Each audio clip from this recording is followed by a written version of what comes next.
महाराष्ट्र राज्याचे उपमुख्यमंत्री स्वर्गीय अजितदादा पवार त्याचप्रमाणे माजी आमदार स्वर्गीय रूपलेखाताई ढोरे यांना लोणावळा शहर भाजप नाणे मंडळ यांच्या वतीने सामुदायिक श्रद्धांजली अर्पण करण्यात आली। पाहुयात या कार्यक्रमाची मावळ वार्ताच्या कॅमेऱ्यातून टिपलेली ही काही क्षणचित्रे। भारतीय जनता पार्टी लोणावळा नाणे मंडळाच्या वतीने या ठिकाणी सभा आयोजित केलेली आहे। आपले महाराष्ट्र राज्याचे उपमुख्यमंत्री अगदी आपण म्हटलं तर स्पष्ट वक्ता आणि निर्भीडपणे एखादा निर्णय घेण्याचा असेल तर ती क्षमता असणारे नेतृत्व म्हणजे राज्याचे उपमुख्यमंत्री अजितदादा पवार यांचं आकस्मिक निधन झालं। अगदी विरोधकांनाही झटका लावून जाणारी ती घटना घडली।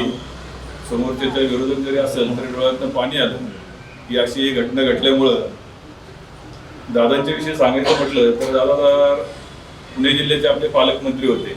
पालकमंत्री असल्यामुळे पुण्यासाठी जे जे काय मला घेता येईल, जसं आपण आतापर्यंत म्हणतो की पवार कुटुंबियांनी बारामतीसाठी केलं, पण दादांच्या बाबतीमध्ये एक आपण जर बघितलं तर पुणे जिल्ह्यासाठी मला काय काय घेता येईल आणि जास्तीचा निधी कसा मला वळवता येईल यासाठी दादा नेहमी प्रयत्नशील असायचे।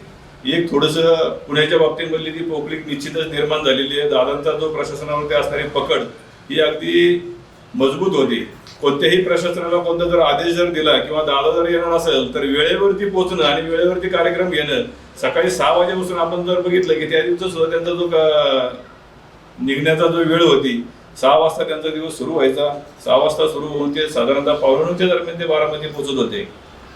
आपण ते चित्र बघितलं असेल ते ज्यावेळेस विमानची दुर्घटना घडली त्यावेळेस ते जे काही जे कागदपत्र होती म्हणजे कोणत्या विमानात जरी बसले तरी आपलं कामकाज त्यांचं चालू होतं। आमदार ज्या आहेत, महिला आमदार ज्या आहेत त्या रूपलेखाताई ढोरे त्यांच्याविषयी सांगायचं म्हटलं तर त्याशी मूल्यांना मोळांचं भाषण झालं कॉलनीमध्ये। अवघं त्यांची जी घटना घडली त्याच्या 3 दिवस अगोदर त्या सभेला होत्या। सभेला जात असताना मी समोरच होतो, त्यांना त्या पायऱ्यावरनं चढता येत नव्हतं, अशी त्यांचं शरीर त्यांना साथ देत नव्हतं। परंतु ती इच्छाशक्ती असती की मला पार्टीच्या कार्यक्रमाला जायचे। त्यांच्या सुनबाईने त्याच्या अगोदर 2 दिवस अगोदर एक भारतीय जनता पार्टीने पोस्ट टाकली होती की बाबा ह्याच्यामध्ये माझे रूपलेखाताई ढोरेंचा फोटो असला पाहिजे। तर त्याच्यावरती पार्टीने दखल घेऊन त्यानंतर लगेच त्या फ्लेक्स वगैरे जे आपण तयार केले त्याच्यामध्ये माझे आमदार म्हणून त्यांचा फोटो टाकला। त्या कार्यक्रमाला त्या ठिकाणी त्या होत्या। आवर्जून मला ती गोष्ट लगेच आठवली आणि 3 दिवसांनी त्यांची अशी घटना आपल्या कानावर। या निमित्ताने आपल्या महाराष्ट्र राज्याचे उपमुख्यमंत्री अजितदादा पवार या 28 तारखेला झालेल्या विमान दुर्घटनेमध्ये त्यांचा आकस्मिक झालेला मृत्यू, तसेच आपल्या मावळ तालुक्यातील पहिल्या महिला आमदार रूपलेखाताई ढोरे या दोन्ही उभयतांच्या आज भावपूर्ण श्रद्धांजलीसाठी आपण सगळे या ठिकाणी एकत्र जमलो आहोत। ही अतिशय वाईट घटना झालेली आहे। याच एक कणखर नेतृत्व, एक फायर ब्रँड आपला देशाचा, आपला भारताचा, आपल्या राज्याचा उपमुख्यमंत्री स्वर्गवासी अजितदादा पवार ही व्यवस्थापनावरती अशी ते पकड असणारे असे फायर ब्रँड आज आपल्यामध्ये म्हटलं एक 10-12 वर्षापूर्वी लोहाला 8-10 खून झाले होते त्या मंडेच्या कमुशनच्या हॉटेल दीपकवाडी तिथं। मी सकाळी 7ला दुकान उघडलं, दुसरी सकाळी तर बघतो दादा गाडीतून उतरले, अख्खी त्या मंडीची पाणी खूप निघून गेलं। म्हणजे सकाळी 7ला ते लोहाला होते। ते फक्त त्याला मी साक्षीदार होतो आणि मी नितीनबाई शारना बावळा पाळगोळ्याला पोकून बोलवलं, पण अजित दादा आले तिथं पाणी घ्यायला। ते धावत पळत आले, त्यांच्याशी दादा 2 मिनिटं बोलले, पाणी गेले म्हणे तुमचा तपासाला होतो। आणि रूपलेखाताई ढोरेच्या बाबतीत सांगायचं झालं तर लोहा नगरपालिका इलेक्शन असो, म्युन्सिपल लोकसभा विधानसभा प्रत्येक वेळेला लोहाला येणार, सगळ्यांना भेटून झालं, जाता जाता 2 मिनिटं थांबणार, हात करणार। ते ताईला चांगला अनुभव आहे, ताई कमुशन त्याच्यासाठी काय आजही म्हणजे मला वाटतं आता नगरपालिका इलेक्शनच्या दिवशी ते लोहाला आले, अख्खा लोहाला सगळ्या वॉर्डात जाऊन आले। मलाही दुकानावर भेटले, आम्ही सगळं कॉन्व्हेंट शाळेमध्ये गेलो त्यांच्या संघ, तिथं बोलले 10 मिनिटं। अशा दोघांना आम्ही उपमुख्यमंत्री अजितदादा पवार यांचं जे दुर्दैवी अंत झालेला आहे, म्हणजे आकस्मिक निधन झालं विमान अपघातात, ही गोष्ट म्हणजे सर्व राजकीय क्षेत्रामध्ये तर ती धक्कादायक होतीच, पण सर्वच जे काही ग्रामीण भागामध्ये ज्या काही ग्रामपंचायती आहेत, पंचायत समित्या आहेत आमच्या सोलापूर जिल्ह्यामध्ये, म्हणजे यांना तर देवच मानलं जायचं. कारण कृषी उत्पन्न बाजार समिती असेल किंवा कुठलंही क्षेत्र असेल, राष्ट्रवादी पक्ष तिथे आणि तिथे सर्व तळागाळातल्या कार्यकर्त्यांना हाताशी धरून त्यांनी असं हे स्वतःचं अस्तित्व टिकवलेलं. म्हणजे त्याच्यावरती दुसऱ्या कुणाची तिथे वर्चस्व नाही गावामध्ये. आणि बारामती असेल किंवा हे त्या बारामतीचं त्यांचं गावच, त्यामुळे तिथं बोलायलाच नको. पण बाकीच्या भागात पण त्यांनी उत्तम प्रकारे असं त्यांचं साखर कारखाने असतील अशा सर्वच ठिकाणी उत्तम प्रकारे वर्चस्व निर्माण केलेलं. आणि त्या दिवशी जर तुम्ही पाहिलं असेल तर सर्व गावाकडचे सगळे खेड्यापाड्यातले ज्यांना छोट्या छोट्या गोष्टीसाठी मदत केलेली आहे, व्यवसाय असेल किंवा काही कारणं असतील, प्रत्येक गोष्टीसाठी नुसते एका फोनवरती त्यांची कामं झालेली असे सर्व लोक. मावळच्या माजी आमदार आदरणीय रुपलेखाताई ढोरे यांचं निधन 28 जानेवारी 2026 रोजी एकाच दिवशी सकाळी 8:45 वाजता दादांचं निधन झालं, अपघाती निधन झालं. आणि दुपारच्या दरम्यान साधारणतः रुपलेखाताईंचं निधन झालं. या आपल्या दोन्ही नेत्यांना भावपूर्ण आदरांजली अर्पित करतो. दादांबद्दल बोलायचं म्हटलं तर दादा हे महाराष्ट्राचे धुरंधर लोकनेते होते. लोकनेते या अर्थी की दादा सतत तळागाळातल्या कार्यकर्त्यांमध्ये असायचे, सर्वसामान्यांमध्ये असायचे. म्हणजे ते नेते महाराष्ट्राचे होते, परंतु ते अगदी एखाद्या गावात गेले तरी सुद्धा छोट्या घुंगडी बैठक असतील त्याला सुद्धा उपस्थित असायचे. प्रत्येक छोट्या मोठ्या कार्यकर्त्यांचं त्यांना नावासकट ते हाक मारायचे. म्हणजे आता आज मला जर का म्हणलं की लोणावळ्यातल्या एखाद्या जवळच्या मित्राचं नाव पटकन लक्षात येत नाही आपल्या, की अरे अर्जुन म्हणायचं तर आठवायला लागतं 2 मिनिटं, अरे अर्जुन. असं ह्या दादांची इतका हे होतं लोकांशी, त्यामुळे त्यांना लोकनेते, खऱ्या अर्थानं लोकनेते होते ते. दादांची कामाची पद्धत अशी, त्यांची प्रशासनावरती खूप मोठी पकड होती. एक प्रसंग सांगायचा, आता आदरांजली वाहताना प्रसंग सांगावं असं वाटतोय. साधारणतः सप्टेंबर 2024 म्हणजे विधानसभेच्या इलेक्शनच्या अगोदर काही लोणावळ्यातल्या काही लोकांबरोबर मी मंत्रालयात दादांच्या अँटी चेंबरला मीटिंग होती. तर त्यावेळी अधिकारी होतेच तिथं, पण त्यांनी व्हिडिओ कॉन्फरन्सिंग केली बाकीच्या अधिकाऱ्यांबरोबर. आणि म्हणजे दादा आता विरोधी पक्षातले, जसे आपण भारतीय जनता पार्टी, दादा राष्ट्रवादीचे किंवा पूर्वाश्रमीचे काँग्रेसचे, परंतु दादांची जी त्या प्रशासनावरती पकड होती, म्हणजे त्या व्यक्तीबद्दल खरंच आदर असावा अशी व्यक्ती नेते होते ते. स्वर्गीय विलासराव देशमुख, आपले गोपीनाथराव मुंडे साहेब, आर आबा, हे जे नेते जे म्हणजे खरंच आपण आज महाराष्ट्र ह्या असे नेते होणं म्हणजे 40 वर्ष कमीत कमी त्यासाठी घालवावे लागतात. तर असे नेते होणं आपल्या महाराष्ट्रात आज खरंच महाराष्ट्राने फार मोठ्या आपला नेता गमावलेला आहे. आणि दादांबद्दल बोलायचं म्हणलं, त्यांचा वक्तशीरपणा. सकाळी 6 वाजता ते अर्जुनरावही म्हणाले मगाशी 6 वाजता कामाची सुरुवात असायची. त्याचा मी एक साक्षीदार आहे. 2005 साली आपल्या लोणावळ्यामध्ये जो रोपवेचा आपला प्रोजेक्ट आहे, त्या प्रोजेक्टसाठी टाउन प्लॅनिंगचे ऑफिसर आले होते. त्यांनी मला बोलवलं. आम्ही त्या टाउन प्लॅनिंगच्या ऑफिसरांनी आम्ही दादांनी 6ची वेळ दिली होती त्या ऑफिसर लोकांना. मी काय त्याच्यात अपेक्षित नव्हतो, परंतु त्या टाउन प्लॅनिंगच्या ऑफिसर लोकांबरोबर मी गेलो. ते आले. 6:45 वाजता आम्ही कुमार रिसॉर्ट पासून गेलो आणि वेळ होती 6ची. तर आम्ही पुणेना तिथपर्यंत गेलो. तर त्यावेळी दादांची गाडी परत निघाली होती. दादा आणि एक सुरक्षा रक्षक आणि एक ड्रायव्हर, एवढ्या याच्यावरती दादा परत निघाले होते. म्हणजे साईट व्हिजिट करून पुणे नाम्याला, म्हणजे ते बरोबर 6 वाजता त्या जागेवरती पोहोचलेले असणार आहेत. म्हणजे ही दादांची कामाची ख्याती होती. भावपूर्ण आदरांजली. आणि दुसऱ्या आपल्या माजी आमदार रुपलेखाताई ढोरे, 1995 साली ताई निवडून आल्या होत्या. तोपर्यंत आपल्या मावळ तालुक्यामध्ये काँग्रेसचे आमदार निवडून येत होते नेहमी. रामभाऊ महागी, कृष्णराव भेगडे हे आणीबाणीच्या अगोदर निवडून आलेले. ते आपले त्यावेळी भारतीय जनता पक्ष नव्हता, जनसंघ होता. तर त्यावेळी ते निवडून आले. परंतु आणीबाणीनंतर 95 सालापर्यंत 20 वर्ष काँग्रेसचं आमदार निवडून यायचं. आणि त्यावेळी गोपीनाथराव मुंडे साहेबांनी निर्णय घेतला की आपल्या तालुक्यातून रुपलेखाताई ढोरे यांना उमेदवारी द्यायची. आणि ती उमेदवारी परफेक्ट बसली आणि ताई निवडून आल्या. अजितदादा पवार व आपल्या मावळच्या माजी आमदार रुपलेखाताई ढोरे, दादांच्या सांगण्यात असं माझ्याकडे काय नाही, कारण दादांचा माझा परिचय कधी आला नाही. तेवढा मी राजकारणात कधी इन्व्हॉल्व नव्हतो, पण दादांचं नेहमी मी ऐकायचं. त्यांची भाषण शैली कधी ते असं रागिष्ट बोलायचे, पण ज्या ठिकाणी त्यांना काम करून घ्यायचे तिथे ते क्रूर असायचे. पण बाकी कार्यकर्त्यांबरोबर ते कायम प्रेमळ होते आणि त्यांची कामाची शैली अतिशय सुंदर होती. कार्यकर्ता कुठलाही असो, एक माणूस म्हणून, माणुसकी म्हणून ते प्रत्येकाचं काम करत होते आणि शेवटपर्यंत ते करत राहिले. पण असा संपर्क माझा दादाचा कधी आला नाही, पण त्यांची भाषणं मला नेहमी आवडायची, कारण त्यांच्या भाषणांमधनं घेण्यासारखं भरपूर काही होतं. काही वेळेस ते कॉमेडी करायचे, काही रागात बोलायचे, कधी कार्यकर्त्यांवर चढायचे, कधी नेत्यांवर चढायचे. पण त्यांची पद्धतली कामाची, जाता जरी चिडले तरी थोड्या वेळात लगेच ते त्याला सावरून, त्याच्याशी गोड बोलून, त्याचं काम करून लोकांची कामं कशी मार्गी लावतील ह्याच्यावरती त्यांचं जास्त पकड होती. आणि प्रशासनावर त्यांचे जे आपले सगळे कार्यालयीन कामगार होते त्यांच्यावरती त्यांचा वचक होता. म्हणजे त्यांना जर एखादं काम सांगितलं तर ते झालंच पाहिजे अशी त्यांची ख्याती होती. आणि कुठलाही प्रोजेक्ट ते बघायला गेले तर ते बारकाईने बघायचे, कुठल्या कोपऱ्यात काय राहिलंय, कुठं घाण राहिली, कुठं कमी पडतंय, कुठं काय कमकुवतपणा आहे, हे अशी प्रत्येक वेळी त्यांची लक्ष त्या कामावर असायचं. आणि ह्या कामामधनं ते कुठं ॲडजस्टमेंट करत नव्हते. आणि अशा नेता आपल्या परत महाराष्ट्राला होणं मला असं वाटत नाही की शक्य आहे. पण त्यानंतर आपल्या रुपलेखा ताईंच्या बाबतीत सांगायचं म्हटलं तर माझा भारतीय जनता पार्टीमध्ये 94 साली प्रवेश झाला. आणि पहिलं जर माझ्या आयुष्यातलं वोटिंग असेल तर मी रुपलेखा ताईंना केले. म्हणजे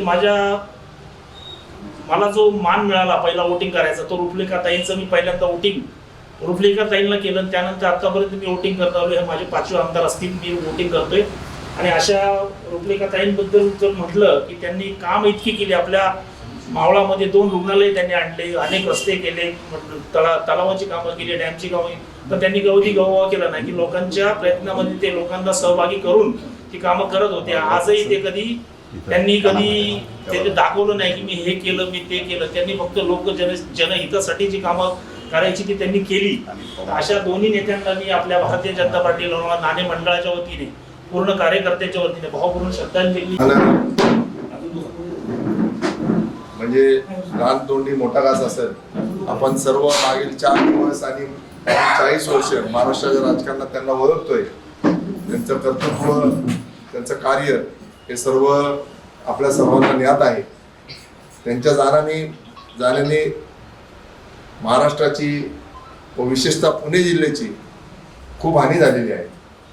मी लोणावळा शहर भारतीय जनता पार्टीतर्फे व व्यक्तिशः माझ्या जाधव परिवारातर्फे त्यांना भावपूर्ण श्रद्धांजली अर्पण करतो. तसेच मावळच्या माजी आमदार रुपलेखाताई ढोरे यांचंही त्या दिवशी दुपारी निधन झालं. त्यांच्या जाण्याने भारतीय जनता पार्टीचं खूप नुकसान झालेलं आहे. त्या शेवटपर्यंत म्हणजे मागच्या शनिवारी सुद्धा त्या काले कॉलनीला सभा होती, तिथं मुरलीधर मोहोळ आले होते. त्या सभेला त्या उपस्थित होत्या आणि शेवटपर्यंत त्या कुठल्याही कार्यक्रमात त्यांना निमंत्रण असेल तर शेवटपर्यंत त्या येत होत्या. त्यांनी कधी आडवेळे घेतले नाही.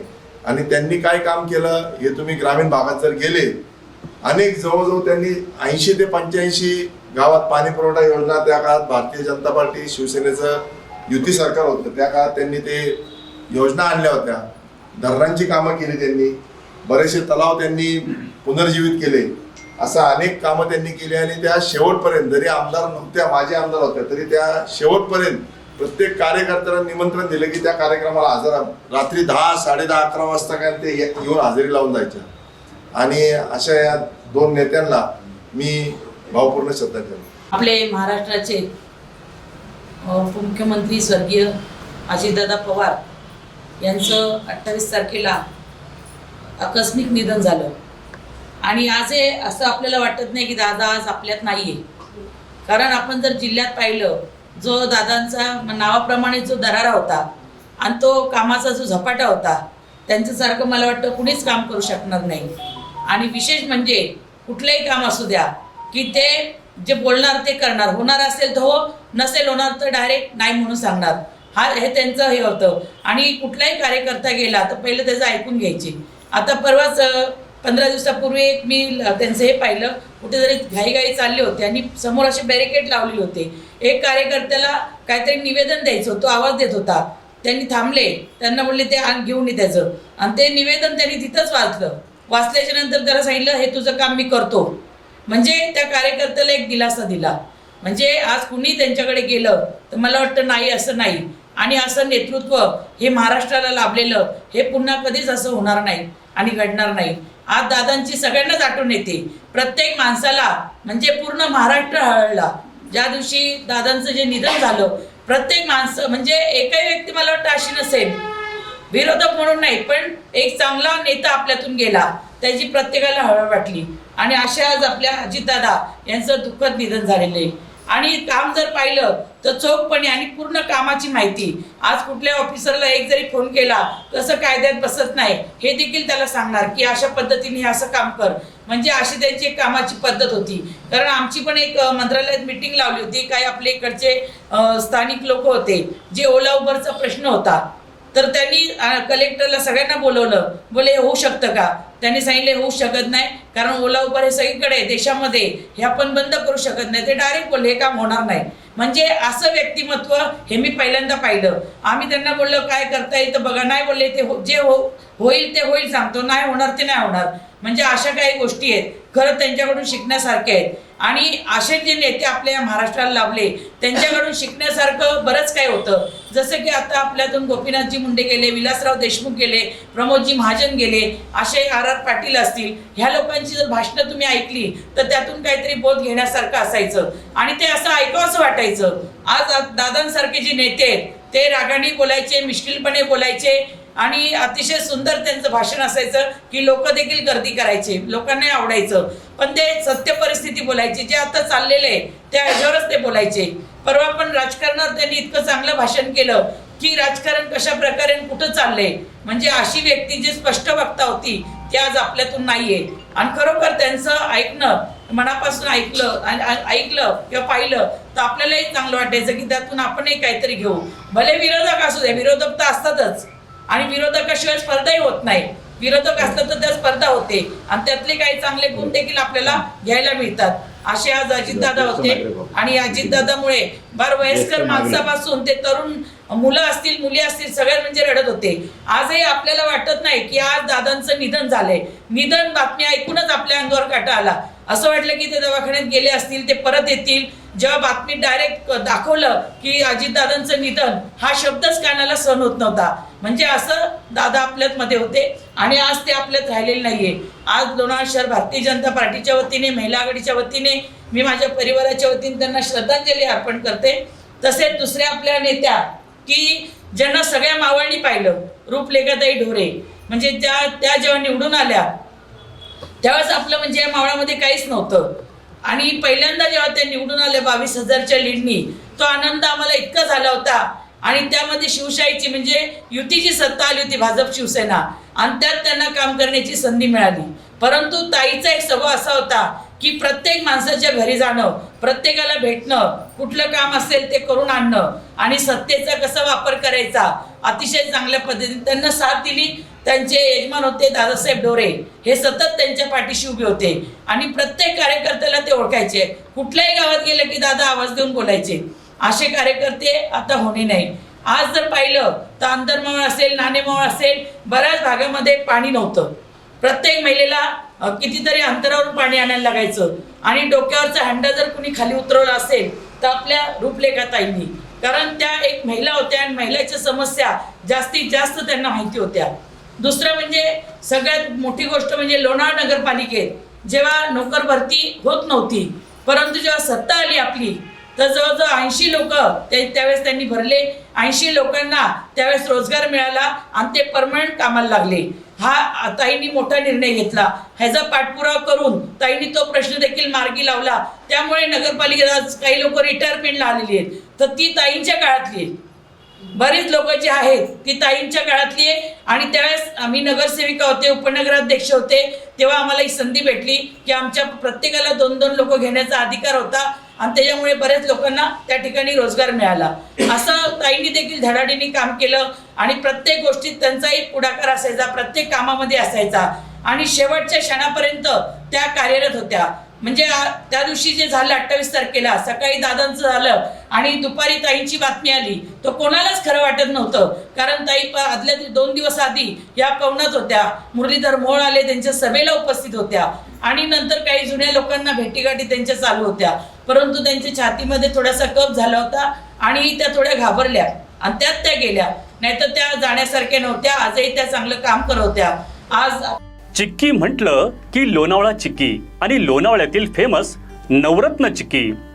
शुद्ध स्वादिष्ट चिक्कीचे अनेक प्रकार उपलब्ध.